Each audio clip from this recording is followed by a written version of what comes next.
Welcome back to my YouTube channel. ಇವತ್ತು ನಾನು ಮಧ್ಯಾಹ್ನ ನಂತರ ವಿಡಿಯೋ ಮಾಡ್ತಾ ಇದ್ದೇನೆ. ಯಾಕಂದ್ರೆ ಇವತ್ತು ಬೆಳಿಗ್ಗೆ ಅಡಿಗೆ ಏನು ಮಾಡ್ಲಿಕ್ಕಿರಲಿಲ್ಲ, ಹಾಗೆಯೇ ಕೆಲಸನೂ ಕಮ್ಮಿ ಇತ್ತು. ನಿನ್ನೆ ಅಷ್ಟೇ ಮೆದ್ದೆ ಎಲ್ಲ ಉಳಿದಿತ್ತಲ್ಲ, ಹಾಗೆ ಅದರಲ್ಲೇ ಇವತ್ತು ಮಧ್ಯಾಹ್ನ ಅಡ್ಜಸ್ಟ್ ಮಾಡಿದ್ದು.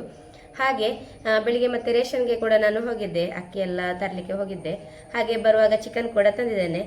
ನಿನ್ನೆ ಕೊಟ್ಟಿಗೆ ಮಾಡಿದ್ದೇನಲ್ಲ, ಕೊಟ್ಟಿಗೆಗೆ ನಾನು ಚಿಕನ್ ಸಾರು ಮಾಡ್ತೇನೆ ಅಂತ ಹೇಳಿದ್ದೇನೆ. ಹಾಗೆ ಅದನ್ನು ಕೂಡ ತಂದಿದ್ದೇನೆ. ಇನ್ನು ಇವಾಗ ಚಿಕನ್ ಸಾರು ಮಾಡಬೇಕು, ಚಿಕನನ್ನು ಕ್ಲೀನ್ ಮಾಡಬೇಕು, ಹಾಗೆಯೇ ಮಸಾಲೆ ಗ್ರೈಂಡ್ ಮಾಡಲಿಕ್ಕೆಲ್ಲ ಹಾಕ್ಲಿಕ್ಕೆ ಉಂಟು. ಅದನ್ನು ನಾನು ನಿಮ್ಮ ಜೊತೆ ಶೇರ್ ಮಾಡ್ತೀನಿ. ಹಾಗೆಯೇ ನೀವು ನನ್ನ ಚಾನಲ್ಗೆ ಇನ್ನೂ ಕೂಡ ಸಬ್ಸ್ಕ್ರೈಬ್ ಮಾಡದೆ ನೋಡ್ತಾ ಇದ್ರೆ ಪ್ಲೀಸ್ ಸಬ್ಸ್ಕ್ರೈಬ್ ಮಾಡಿ. ಬನ್ನಿ ಇವಾಗ ನಾವು ಚಿಕನಿಗೆ ಮಸಾಲೆ ಏನೆಲ್ಲ ಬೇಕು ಅಂತ ಹೇಳಿ ನೋಡುವ. ಇಲ್ಲಿ ನಾನು ಒಂದು ಪ್ಯಾನ್ ಇಟ್ಟಿದ್ದೇನೆ, ಅದಕ್ಕೆ ಇವಾಗ ಸ್ವಲ್ಪ ಆಯಿಲ್ ಹಾಕಿದ್ದೇನೆ. ಹಾಗೆಯೇ ಒಂದು ತುಂಡು ಚಕ್ಕೆ, ಒಂದು ಸ್ಟಾರ್, 3 ಲವಂಗ ಹಾಕಿದ್ದೇನೆ. ಹಾಗೆಯೇ ಸ್ವಲ್ಪ ಇಲ್ಲಿ ಮೆಂತೆಕಾಳು ಹಾಕಿದ್ದೇನೆ. ಹಾಗೆಯೇ ಒಂದು 1/4 ಸ್ಪೂನಿನಷ್ಟು ಸಾಸಿವೆ, ನಂತರ 1 ಹಿಡಿಯಷ್ಟು ಬ್ಯಾಡಗೆ ಮೆಣಸು, ಹಾಗೆಯೇ ಒಂದು 5 ಗಿಡ್ಡ ಮೆಣಸನ್ನು ಹಾಕಿದ್ದೇನೆ. ಇವಾಗ ಸ್ವಲ್ಪ ಹೊತ್ತು ಇದನ್ನು ಫ್ರೈ ಮಾಡ್ತೀನಿ. ನಂತರ ಇದಕ್ಕೆ ನಾನೊಂದು ಅರ್ಧ ಈರುಳ್ಳಿಯನ್ನು ಕೂಡ ಇವಾಗ ಕಟ್ ಮಾಡಿ ಹಾಕ್ತಾ ಇದ್ದೇನೆ. ಇನ್ನಿದನ್ನು ಸ್ವಲ್ಪ ಹೊತ್ತು ಫ್ರೈ ಮಾಡುವ. ಈರುಳ್ಳಿ ಸ್ವಲ್ಪ ಸಾಫ್ಟ್ ಆಗಿ ಬರ್ತದೆ, ಅಲ್ಲಿಯವರೆಗೆ ಇದನ್ನು ಫ್ರೈ ಮಾಡಿದರೆ ಆಯಿತು ನೋಡಿ. ಆಮೇಲೆ ನಾನಿದಕ್ಕೆ ಒಂದು ಫುಲ್ ತೆಂಗಿನಕಾಯಿಯನ್ನು ಹಾಕಿದ್ದೇನೆ ನೋಡಿ. ಇವಾಗ ಇದನ್ನು ಕೂಡ ಸ್ವಲ್ಪ ಹೊತ್ತು ಫ್ರೈ ಮಾಡ್ತೀನಿ. ನಂತರ ಇದಕ್ಕೆ ಒಂದು ಅರ್ಧ ಸ್ಪೂನು ಅರಿಶಿನ ಪುಡಿ, ಹಾಗೆಯೇ ಒಂದು ಅರ್ಧ ಸ್ಪೂನು ಜೀರಿಗೆ, ನಂತರ ಸ್ವಲ್ಪ ಕರಿಬೇವಿನ ಎಲೆ, ಹಾಗೆಯೇ ಸ್ವಲ್ಪ ಜಜ್ಜಿದ ಬೆಳ್ಳುಳ್ಳಿ ಕೂಡ ಹಾಕ್ತಾ ಇದ್ದೇನೆ. ಇವಾಗ ಇದನ್ನು ಸ್ವಲ್ಪ ಹೊತ್ತು ಫ್ರೈ ಮಾಡ್ತೀನಿ. ಹಾಗೆಯೇ ಇಲ್ಲಿ ಸ್ವಲ್ಪ ಕೊತ್ತಂಬರಿ ಸೊಪ್ಪನ್ನು ಕೂಡ ಇವಾಗ ಕಟ್ ಮಾಡಿ ಹಾಕ್ತಾ ಇದ್ದೇನೆ. ನಂತರ ಇದನ್ನು ಚೆನ್ನಾಗಿ ಒಮ್ಮೆ ಫ್ರೈ ಮಾಡುವ. ನಾನಿಲ್ಲಿ ಕೊತ್ತಂಬರಿ ಕಾಳನ್ನು ಹಾಕಲಿಕ್ಕೆ ಮರೆತಿದ್ದೇನೆ, ನಂತರ ನಾನು ಇದಕ್ಕೆ ಹಾಕಿದ್ದೇನೆ ನೋಡಿ.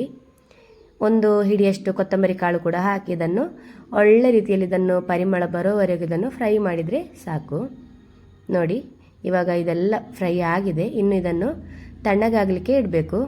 ಹಾಗೆಯೇ ಇದಕ್ಕೆ ನಾನು ಸ್ವಲ್ಪ ಹುಳಿ ಹಾಕಿ ಇದನ್ನು ನೈಸಾಗಿ ಗ್ರೈಂಡ್ ಮಾಡಿದರೆ ಆಯಿತು ನೋಡಿ. ಇವಾಗ ಹುಳಿ ಕೂಡ ಹಾಕ್ತಾ ಇದ್ದೇನೆ. ಇನ್ನು ಇದನ್ನು ತಣ್ಣಗಾದ ನಂತರ ಗ್ರೈಂಡ್ ಮಾಡ್ತೀನಿ ನೋಡಿ. ಗ್ರೈಂಡ್ ಮಾಡಲಿಕ್ಕೆ ಇವಾಗ ಹಾಕಿದ್ದೇನೆ. ಇನ್ನು ಚಿಕನನ್ನು ಕ್ಲೀನ್ ಮಾಡಿ ತರ್ತೀನಿ.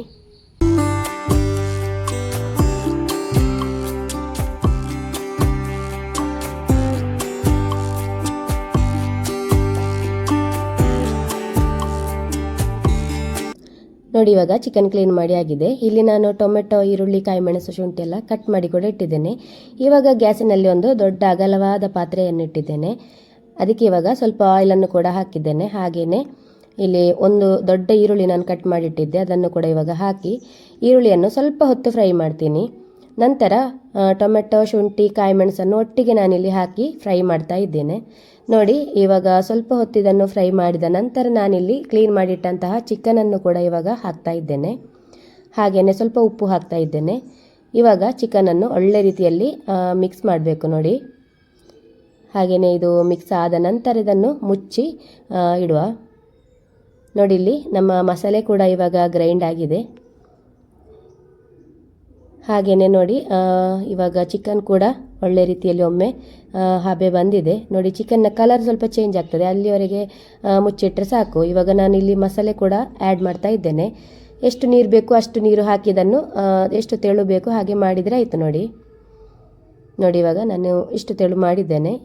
ಇವಾಗ ಇದಕ್ಕೆ ಸ್ವಲ್ಪ ಉಪ್ಪು ಕೂಡ ಹಾಕ್ತೀನಿ ನೋಡಿ. ಉಪ್ಪು ಹಾಕಿದ ನಂತರ ಒಳ್ಳೆ ರೀತಿಯಲ್ಲಿ ಒಮ್ಮೆ ಮಿಕ್ಸ್ ಮಾಡ್ತೀನಿ. ಹಾಗೆ ಇನ್ನು ಇದು ಒಂದು ಒಳ್ಳೆ ಕುದಿ ಬರಲು ಇದನ್ನು ಮುಚ್ಚಿಟ್ರೆ ಆಯಿತು ನೋಡಿ. ಇವಾಗ ಪದಾರ್ಥ ಫುಲ್ ಕುದೀತಾ ಉಂಟು ನೋಡಿ. ಪರಿಮಳ ಅಂತ ಉಂಟಲ್ಲ, ಸೂಪರಾಗಿ ಬರ್ತಾ ಉಂಟು ಇಲ್ಲಿಗೆ ನೋಡಿ. ನೋಡಿ ಇವಾಗ ಚಿಕನ್ ಎಲ್ಲ ಬೆಂದಿರ್ಬೋದು.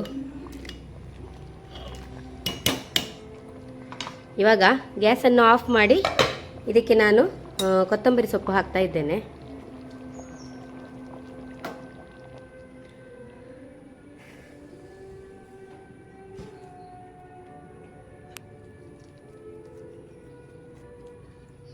ಹಾಗೆ ಸ್ವಲ್ಪ ಕರಿಬೇವಿನ ಎಲೆ. ಇನ್ನು ಮುಚ್ಚಿಡುವ, ಒಂದು 5 ನಿಮಿಷ ಬಿಟ್ಟು ಸರ್ವ್ ಮಾಡ್ತೀನಿ.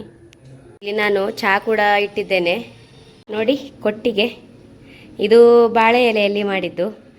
ನಾನು ಸಣ್ಣ ಸಣ್ಣದು ಮಾಡೋದು, ಕೆಲವರು ಬಾಳೆ ಎಲೆಯಲ್ಲಿ ದೊಡ್ಡ ಮಾಡ್ತಾರೆ. ಇಲ್ಲಿ ಹಗ್ಗ ಕೂಡ ಹಾಗೆ ನಾನೊಂದು ಕಾಟನ್ ಬಟ್ಟೆಯದ್ದು ಹಾಕಿದ್ದು, ಇಲ್ಲದಿದ್ದರೆ ಬಾಳೆಯದ್ದೇ ದಾರದಲ್ಲಿ ಕೂಡ ಕಟ್ತಾರೆ ಹಾಗೆಯೇ ಇಲ್ಲಿ ನೋಡಿ ಹಲಸಿನ ಎಲೆಯಲ್ಲಿ ಮಾಡಿದ್ದು ಸಾಫ್ಟ್ ಆಗಿದೆ ನೋಡಿ, ಸ್ಪಾಂಜ್ ಥರ ಉಂಟು. ನೀವಾಗ ಇದನ್ನೊಂದು ಕಟ್ ಮಾಡುವ.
ಕಟ್ ಮಾಡಿ ಎಲ್ಲ ಇಟ್ಟಿದ್ದೇನೆ, ಒಳ್ಳೆ ಸಾಫ್ಟ್ ಆಗಿ ಉಂಟು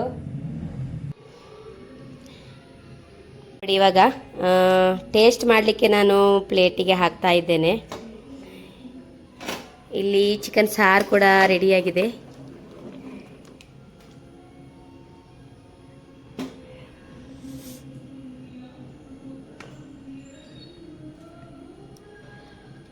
ಸೂಪರ್ ಕಾಂಬಿನೇಷನ್ ಚಿಕನ್ ಸಾರು ಮತ್ತು ಕೊಟ್ಟಿಗೆ.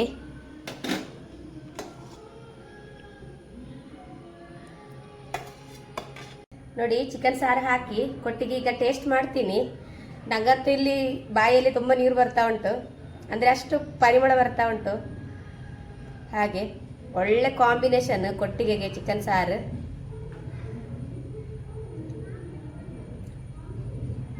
ನಾನೆಂತ ಹೇಳುವುದಿಲ್ಲ, ತಿಂತೇನೆ, ಅಂದರೆ ಅಷ್ಟು ಟೇಸ್ಟ್ ಉಂಟು, ಏನು ಹೇಳಿ ಪ್ರಯೋಜನ ಇಲ್ಲ, ಅಷ್ಟು ಟೇಸ್ಟ್ ಉಂಟು ಇದು. ಇದನ್ನು ತಿಂದವರಿಗೆ ಮಾತ್ರ ಗೊತ್ತಿರ್ಬೋದು ಇದರ ರುಚಿ ಹೇಗೆ ಅಂತೇಳಿ. ಹಾಗೆ ತಿನ್ನುವಾಗ ತಿಂತಾನೇ ಇರಬೇಕು ಅಂತ ಆಗ್ತದೆ, ಅಷ್ಟು ಟೇಸ್ಟ್ ಆಗ್ತದೆ. ನೀವು ಕೂಡ ಟ್ರೈ ಮಾಡಿ ನೋಡಿ, ಖಂಡಿತ ಒಳ್ಳೆ ಆಗ್ತದೆ, ಸೂಪರಾಗಿ ಬರ್ತದೆ. ನೆಂಟರೆಲ್ಲ ಬರುವಾಗ ಉಂಟಲ್ಲ ಈ ರೀತಿ ಮಾಡಿ ಕೊಟ್ಟರೆ ಉಂಟಲ್ಲ, ಮತ್ತೆ ಅವರು ಪುನಃ ಪುನಃ ಬರುವವರು, ಅಷ್ಟು ಟೇಸ್ಟ್ ಆಗ್ತದೆ. ಮಕ್ಕಳು ಕೂಡ ಬಂದಿದ್ದಾರೆ, ಇವಾಗ ಮಕ್ಕಳಿಗೆ ಕೊಡ್ತೀನಿ ನಾನು.